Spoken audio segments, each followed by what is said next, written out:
Chapitre 8. Le lendemain, je me relevai, poursuivi des mêmes idées qui m'avaient agité la veille. Mon agitation redoubla les jours suivants.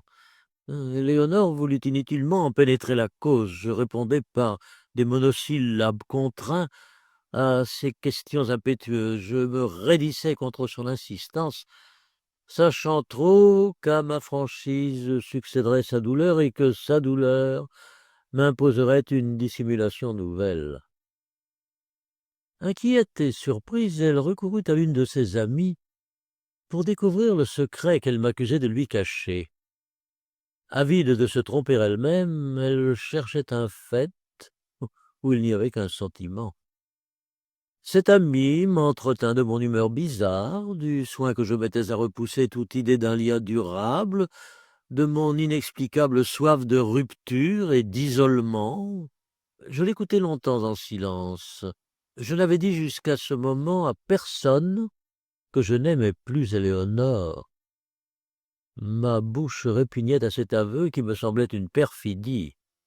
Je voulus pourtant me justifier.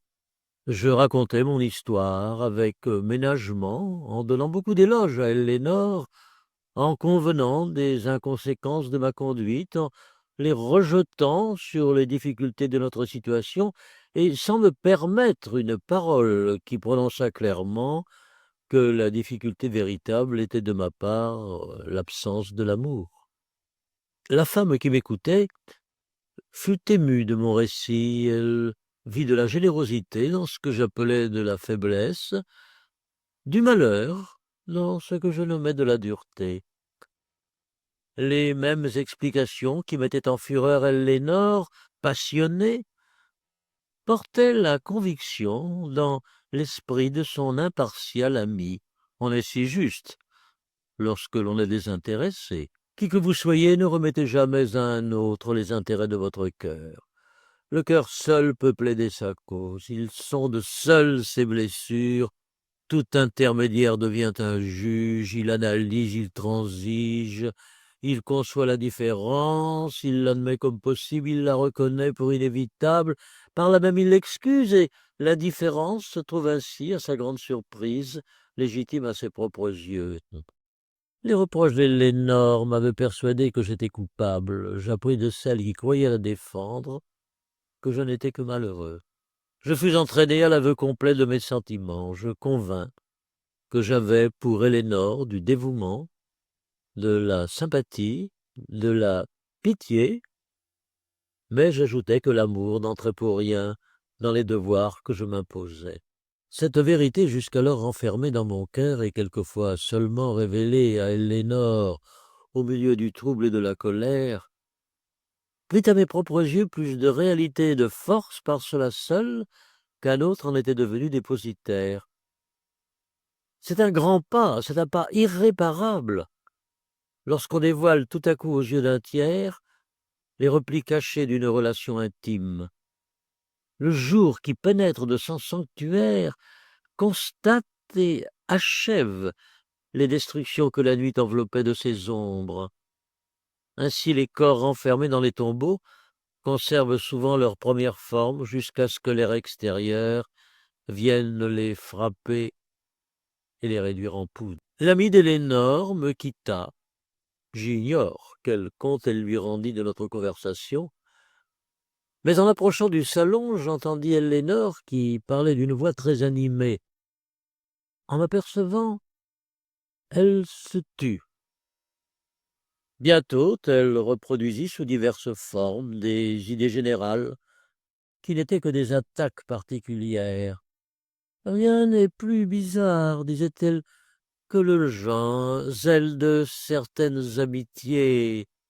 Il y a des gens qui s'empressent de se charger de votre intérêt pour mieux abandonner votre cause. Ils appellent cela de l'attachement. J'aimerais mieux de la haine. Je compris facilement que l'ami d'Ellénore avait embrassé mon parti contre elle et l'avait irritée en ne paraissant pas me juger assez coupable. Je me sentis ainsi d'intelligence avec un autre contre Ellénore. C'était entre nos cœurs une barrière de plus. Quelques jours après, Elénore alla plus loin. Elle était incapable de tout empire sur elle-même. Dès qu'elle croyait avoir un sujet de plainte, elle marchait droit à l'explication, sans ménagement et sans calcul, et préférait le danger de rompre à la contrainte de dissimuler. Les deux amis se séparèrent, à jamais brouillés. Pourquoi mêler des étrangers à nos discussions intimes, dis-je à Elénore. Avons-nous besoin d'un tiers pour nous entendre? Et si nous ne nous entendons plus, quel tiers pourrait y porter remède? Vous avez raison, me répondit-elle, mais c'est votre faute. Autrefois, je ne m'adressais à personne pour arriver jusqu'à votre cœur. Tout à coup, Elénore annonça le projet de changer son genre de vie. Je démêlais par ses discours qu'elle attribuait à la solitude dans laquelle nous vivions le mécontentement qui me dévorait. Elle épuisait toutes les explications fausses avant de se résigner à la véritable. Nous passions tête à tête de monotones soirées entre le silence et l'humeur. La source des longs entretiens était tarie. Elénore résolut d'attirer chez elle les familles nobles qui résidaient dans son voisinage ou à Varsovie. J'entrevis facilement les obstacles et les dangers de ces tentatives. Les parents qui lui disputaient son héritage avaient révélé ses erreurs passées et répandu contre elle 1000 bruits calomnieux. Je frémis des humiliations qu'il allait braver, et je tâchai de la dissuader de cette entreprise. Mes représentations furent inutiles. Je blessais sa fierté par mes craintes, bien que je ne les exprimasse qu'avec ménagement. Elle supposa que j'étais embarrassé de nos liens parce que son existence était équivoque. Elle n'en fut que plus empressée à reconquérir une place honorable dans le monde. Ses efforts obtinrent même quelques succès. La fortune dont elle jouissait, sa beauté, que le temps n'avait encore que légèrement diminuée, le bruit même de ses aventures, tout en elle excitait la curiosité. Elle se vit entourée bientôt d'une société nombreuse, mais elle était poursuivie d'un sentiment secret d'embarras et d'inquiétude. J'étais mécontent de ma situation. Elle s'imaginait que je l'étais de la sienne, et elle s'agitait pour en sortir. Son désir ardent ne lui permettait point de calcul, sa position fausse jetait de l'inégalité dans sa conduite et de la précipitation dans ses démarches. Elle avait l'esprit juste, mais peu étendu. La justesse de son esprit était dénaturée par l'emportement de son caractère, et son peu d'étendue l'empêchait d'apercevoir la ligne la plus habile et de saisir des nuances délicates. Mais pour la première fois, elle avait un but. Et comme elle se précipitait vers ce but, elle le manquait. Que de dégoût elle dévora sans me les communiquer. Que de fois je rougis pour elle sans avoir la force de le lui dire. Tel est parmi les hommes le pouvoir de la réserve et de la mesure, que je l'avais vue plus respectée par les amis du comte de P comme sa maîtresse, qu'elle ne l'était par ses voisins comme héritière d'une grande fortune au milieu de ses vassaux.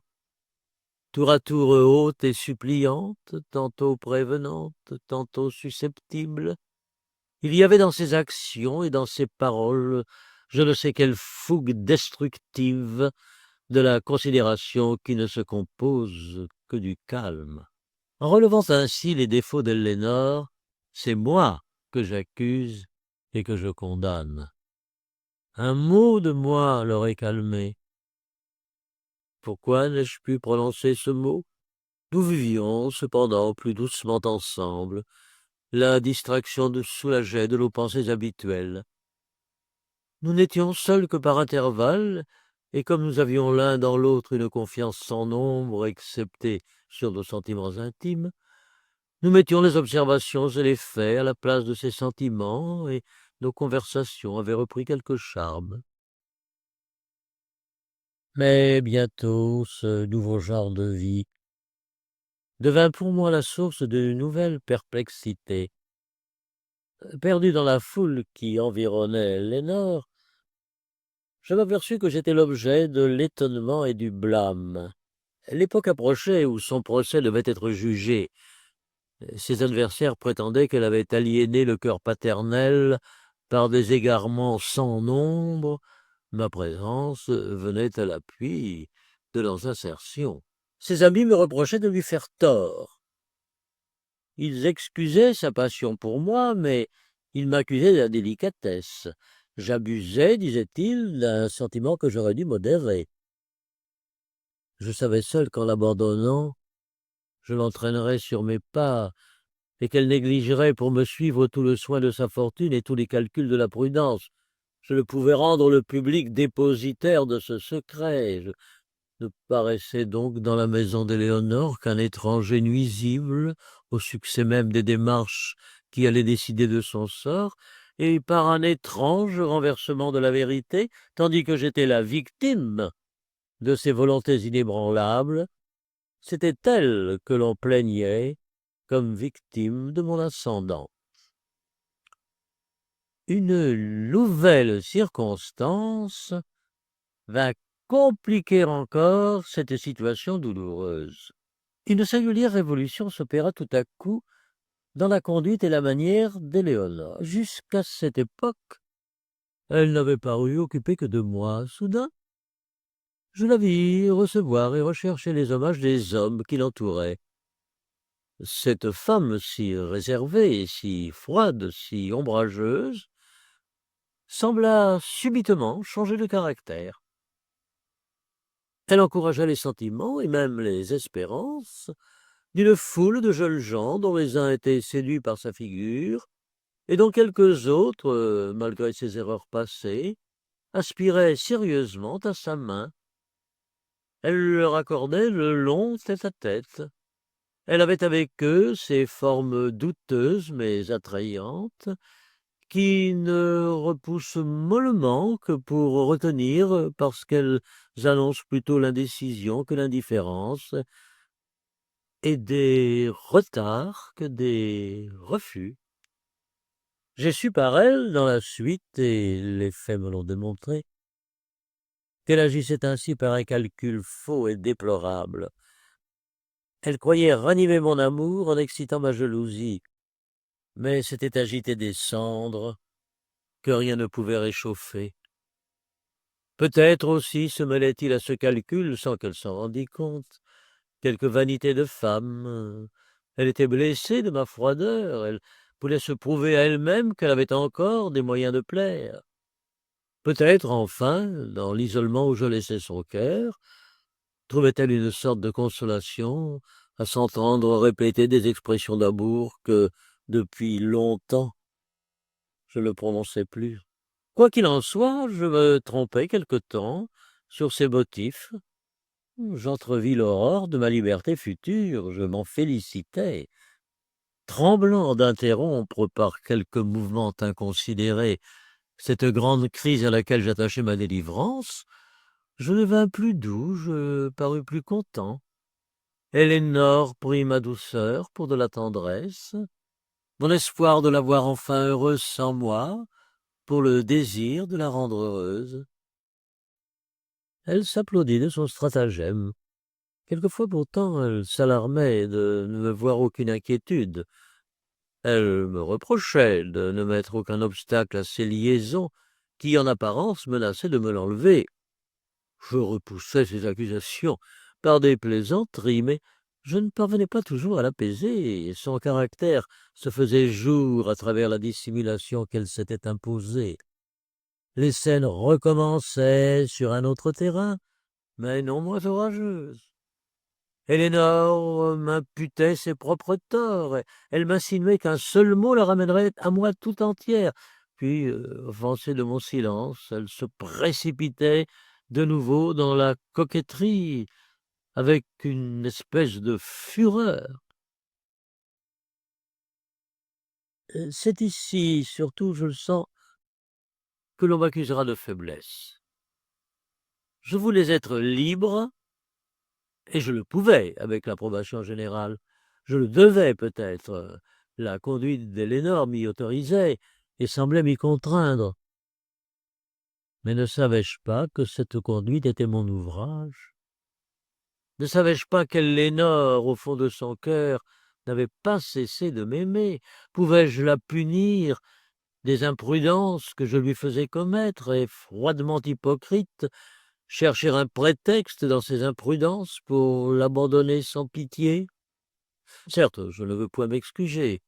Je me condamne plus sévèrement qu'un autre peut-être ne ferait à ma place, mais je puis au moins me rendre ici ce solennel témoignage que je n'ai jamais agi par calcul et que j'ai toujours été dirigé par des sentiments vrais et naturels. Comment se fait-il qu'avec ces sentiments je n'ai fait si longtemps que mon malheur est celui des autres? La société cependant m'observait avec surprise. Mon séjour chez Elénore ne pouvait s'expliquer que par un extrême attachement pour elle, et mon indifférence sur les liens qu'elle semblait toujours prête à contracter démentait cet attachement. L'on attribua ma tolérance inexplicable à une légèreté de principe, à une insouciance pour la morale, qui annonçait, disait-on, un homme profondément égoïste et que le monde avait corrompu. Ces conjectures, d'autant plus propres à faire impression qu'elles étaient plus proportionnées aux âmes qui les concevaient, furent accueillies et répétées. Le bruit en parvint enfin jusqu'à moi. Je fus indigné de cette découverte inattendue. Pour prix de mes longs services, j'étais méconnu, calomnié. J'avais, pour une femme, oublié tous les intérêts et repoussé tous les plaisirs de la vie, et c'était moi que l'on condamnait. Je m'expliquai vivement avec Elénore. Un mot fit disparaître cette tourbe d'adolateurs qu'elle avait appelée que pour faire craindre sa perte. Elle restreignit sa société à quelques femmes et à un petit nombre d'hommes âgés. Tout reprit autour de nous une apparence régulière, mais nous n'en fûmes que plus malheureux. Elénore se croyait de nouveaux droits, je me sentais chargé de nouvelles chaînes. Je ne saurais peindre quelles amertumes et quelles fureurs résultèrent de nos rapports ainsi compliqués. Notre vie ne fut qu'un perpétuel orage. L'intimité perdit tous ses charmes et l'amour toute sa douceur. Il n'y eut plus même entre nous ces retours passagers qui semblent guérir pour quelques instants d'incurables blessures. La vérité se fit jour de toutes parts, et j'empruntai pour me faire entendre les expressions les plus dures et les plus impitoyables. Je ne m'arrêtais que lorsque je voyais Elénore dans les larmes, et ces larmes mêmes n'étaient qu'une lave brûlante qui, tombant goutte à goutte sur mon cœur, m'arrachait des cris, sans pouvoir m'arracher un désaveu. Ce fut alors que, plus d'une fois, je la vis se lever pâle et prophétique.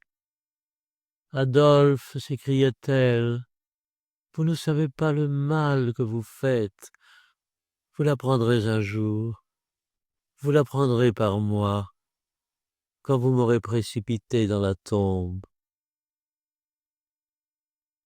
Malheureuse, lorsqu'elle parlait ainsi, que ne m'y suis jeté moi-même avant elle.